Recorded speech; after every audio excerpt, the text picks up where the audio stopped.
भगवान श्रीनाथ जी की जय। राजस्थान के गवर्नर श्री कलराज मिश्रा जी, मुख्यमंत्री मेरे मित्र श्रीमान अशोक गहलोत जी, विधानसभा के स्पीकर श्रीमान सीपी जोशी जी, राज्य सरकार के मंत्री श्री भजनलाल जाटव जी, संसद में मेरे साथी और राजस्थान भाजपा के अध्यक्ष श्री चंद्र प्रकाश जोशी जी, संसद में सारे साथी बहन दिया कुमार जी, संसद के मेरे साथी श्रीमान कनकमल कटारा जी, सांसद श्री अर्जुन लाल मीणा जी, कार्यक्रम में उपस्थित अन्य सभी महानुभाव और राजस्थान के मेरे प्यारे भाई और बहनों, भगवान श्रीनाथ जी और मेवाड़ की इस वीर धरा पर मुझे फिर एक बार आपके बीच आने का अवसर मिला है। यहां आने से पहले मुझे भगवान श्रीनाथ जी के दर्शन का सौभाग्य मिला। मैंने श्रीनाथ जी से आजादी के इस अमृत काल में विकसित भारत के संकल्पों की सिद्धि के लिए आशीर्वाद मांगा है। साथियों, आज यहां राजस्थान के विकास से जुड़े 5,000 करोड़ रुपए से अधिक के प्रोजेक्ट का शिलान्यास और लोकार्पण हुआ है। ये प्रोजेक्ट्स राजस्थान की कनेक्टिविटी को नई ऊंचाई पर ले जाएंगे। उदयपुर और शामळाजी के बीच नेशनल हाईवे 8 के 6 लेन होने से उदयपुर, डूंगरपुर और बांसवाड़ा क्षेत्रों को बहुत फायदा होगा। इससे शामळाजी और काया के बीच की दूरी कम हो जाएगी। बिलाड़ा और जोधपुर सेक्शन के निर्माण से जोधपुर और बॉर्डर एरिया तक पहुंच बहुत ही सुलभ होगी। इसका एक बड़ा फायदा यह भी होगा कि जयपुर से जोधपुर की दूरी भी 3 घंटे कम हो जाएगी। 4 भुजा और निचली ओड़न के प्रोजेक्ट से world heritage site Kumbhalgarh, Haldi Ghati और श्रीनाथ जी के दर्शन करना बहुत ही आसान हो जाएगा। श्री नाथद्वारा से देवगढ़ मदारिया की रेलवे लाइन मेवाड़ से मारवाड़ को जोड़ेगी। इससे मार्बल, ग्रेनाइट और माइनिंग इंडस्ट्री को और व्यापारियों को बहुत मदद मिलेगी। मैं सभी राजस्थान वासियों को इन विकास कार्यों के लिए बहुत बहुत बधाई देता हूं। भाइयों और बहनों, भारत सरकार राज्य के विकास से देश के विकास के मंत्र पर विश्वास करती है। राजस्थान देश के सबसे बड़े राज्यों में से एक है। राजस्थान भारत के शौर्य, भारत की धरोहर, भारत की संस्कृति का वाहक है। राजस्थान जितना विकसित होगा उतना ही भारत के विकास को भी गति मिलेगी। और इसलिए हमारी सरकार राजस्थान में आधुनिक इंफ्रास्ट्रक्चर पर सबसे अधिक बल दे रही है। और जब मैं आधुनिक इंफ्रास्ट्रक्चर की बात करता हूं तो इसका मतलब सिर्फ रेल और रोड ही नहीं होता। आधुनिक इंफ्रास्ट्रक्चर शहरों और गांवों में कनेक्टिविटी बढ़ाता है, दूरी कम करता है। आधुनिक इंफ्रास्ट्रक्चर समाज में सुविधाएं बढ़ाता है, समाज को जोड़ता है। आधुनिक इंफ्रास्ट्रक्चर डिजिटल सुविधाओं को बढ़ाता है, लोगों का जीवन आसान बनाता है। आधुनिक इंफ्रास्ट्रक्चर विरासत को बढ़ावा देने के साथ ही विकास को भी गति देता है। जब हम आने वाले 25 साल में विकसित भारत के संकल्प की बात करते हैं तो उसके मूल में यही इंफ्रास्ट्रक्चर एक नई ताकत बनकर के उभर रहा है। आज देश में हर तरह के इंफ्रास्ट्रक्चर पर अभूतपूर्व निवेश हो रहा है, अभूतपूर्व गति से काम चल रहा है। रेलवे हो, हाईवे हो, एयरपोर्ट हो, हर क्षेत्र में भारत सरकार हजारों करोड़ रुपए निवेश कर रही है। इस साल के बजट में भी भारत सरकार ने इंफ्रास्ट्रक्चर पर 10 लाख करोड़ रुपए खर्च करना तय किया है। साथियों, जब इंफ्रास्ट्रक्चर पर इतना निवेश होता है तो इसका सीधा प्रभाव उस क्षेत्र के विकास पर होता है, उस क्षेत्र में रोजगार के अवसरों पर होता है। जब नई सड़कें बनती हैं, नई रेल लाइनें बनती हैं, जब गांव में पीएम आवास योजना के करोड़ों घर बनते हैं, करोड़ों शौचालय बनते हैं, जब गांव में लाखों किलोमीटर ऑप्टिकल फाइबर बिछता है, हर घर जल इसके लिए पाइप बिछाया जाता है, तो इसका लाभ जो स्थानीय छोटे मोटे व्यापारी होते हैं, जो इस प्रकार की चीजों को सप्लाई करते हैं, उन छोटे मोटे दुकानदारों को भी, उस इलाके के श्रमिकों को भी इसके कारण बहुत लाभ मिलता है। भारत सरकार की इन योजनाओं ने अर्थव्यवस्था को एक नई गति दी है। लेकिन साथियों, हमारे देश में कुछ लोग ऐसी विकृत विचारधारा के शिकार हो चुके हैं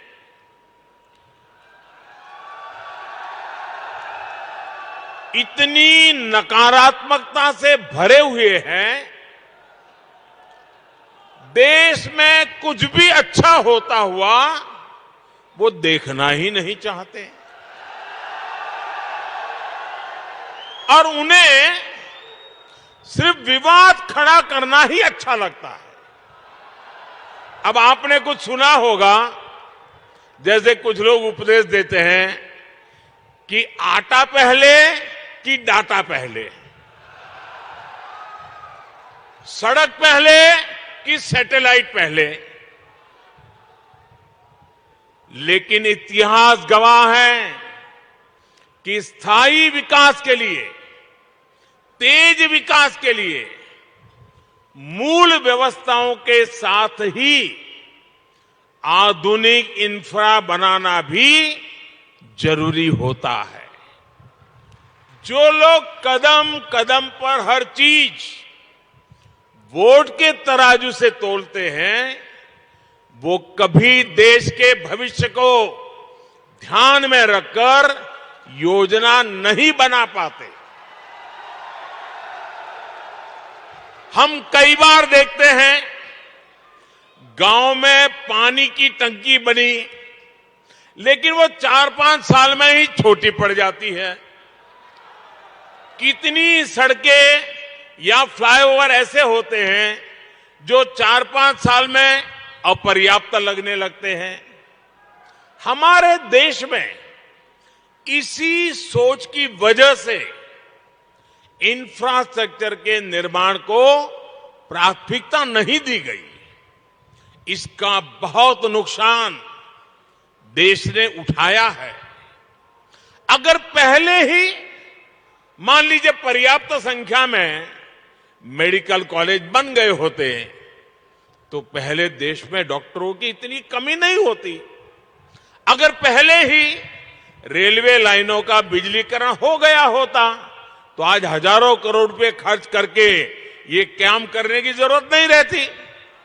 अगर पहले ही हर घर तक नल से जल आने लगता तो आज 3.5 लाख करोड़ रुपए लगाकर जल जीवन मिशन नहीं शुरू करना पड़ता। नकारात्मकता से भरे हुए लोगों में ना दूरदृष्टि होती है और ना ही वो राजनीतिक स्वार्थ से ऊपर उठकर कुछ सोच पाते हैं। आप सोचिए, अगर नाथ द्वारा की जीवन रेखा कहे जाने वाले नंद समंद बांध या टाटोल बांध नहीं बने होते तो क्या होता। और हम तो राजस्थान और गुजरात के लोगों के जुबान पे लाखा बंजारा का नाम बार बार आता है। हम लाखा बंजारा की चर्चा करते हैं। पानी के लिए लाखा बंजारा ने अपना जीवन खपा दिया था। हालत यह है कि अगर पानी के लिए इतना काम करने वाले और जिनकी चारों पर वावड़ी किसने बनाई तो बोले लाखा बंजारा, वहां तालाब किसने बनाया तो बोले लाखा बंजारा। ये गुजरात में भी बोला जाता है, राजस्थान में बोला जाता है। मतलब हर एक को लगता है कि पानी की समस्या का समाधान कोई करता था तो लाखा बंजारा करता था।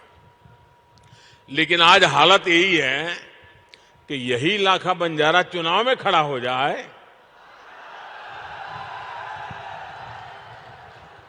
तो ये नकारात्मक सोच वाले उसको भी हराने के लिए मैदान में आएंगे।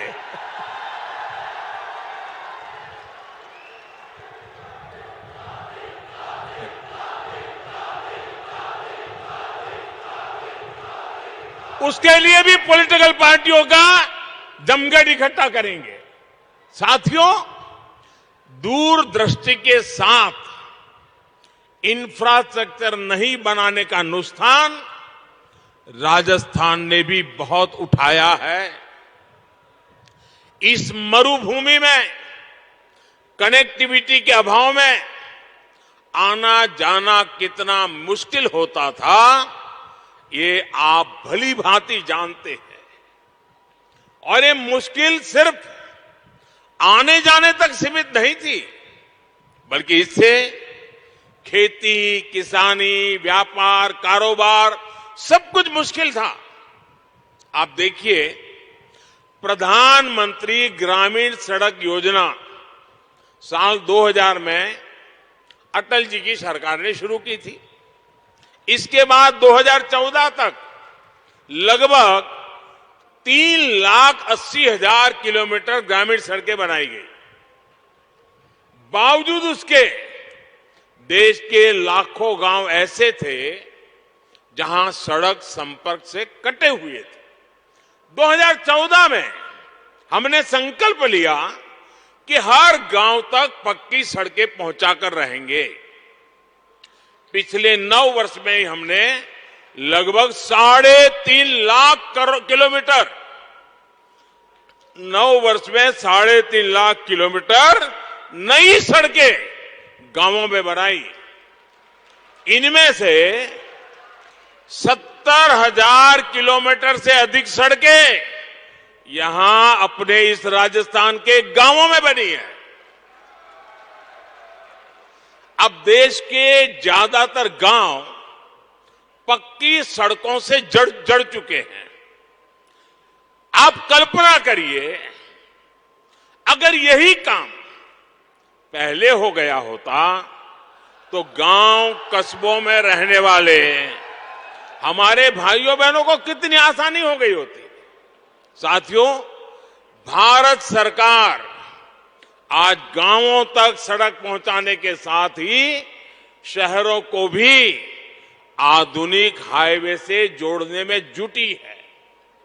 2014 से पहले देश में जिस गति से नेशनल हाईवे का निर्माण हो रहा था, अब उससे 2 गुनी तेजी से, डबल स्पीड से काम किया जा रहा है। इसका भी लाभ राजस्थान के अनेक जिलों को मिला है। कुछ समय पहले ही मैंने दौसा में दिल्ली मुंबई एक्सप्रेस वे, उसके एक प्रमुख सेक्शन का लोकार्पण किया है।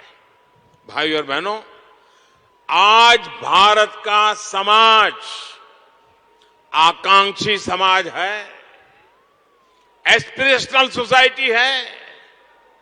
आज 21वीं सदी के इस दशक में लोग कम समय में ज्यादा से ज्यादा दूर तक पहुंचना चाहते हैं, ज्यादा से ज्यादा सुविधाएं चाहते हैं। सरकार में होने के नाते ये हम सभी का दायित्व है कि भारत के लोगों की इस आकांक्षा को, राजस्थान के लोगों की इस आकांक्षा को हम सब मिलकर के पूरा करें।